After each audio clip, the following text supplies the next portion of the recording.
Good day. So in this video kay makaibaw mo kung saan pagplot sa inyong fixed position using the azimuth and intercept of two navigational star. So una kay imo i-plot ang DR kani DR. Ini-plot nimo sa DR niya magkuha din. Imo din i-plot ang azimuth sa first star.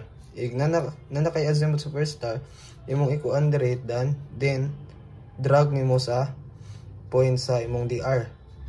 Drag nimo na niya. Kung pila intercept, gay imong butang kung away ba or towards, so gibutang ang intercept, then after sa intercept gikuhaon imong perpendicular line ang PL. So ang pagkuha sa PL gay imurang 90 degree sa azimuth niya badlisan. Next is ang ikaduha na star, same ra ang pagkuha.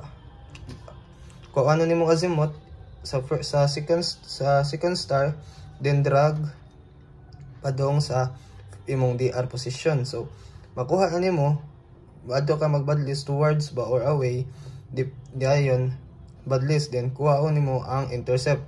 After makuha nimong intercept kay magkuha na sa perpendicular line ng 90 degree sa azimuth sa second star.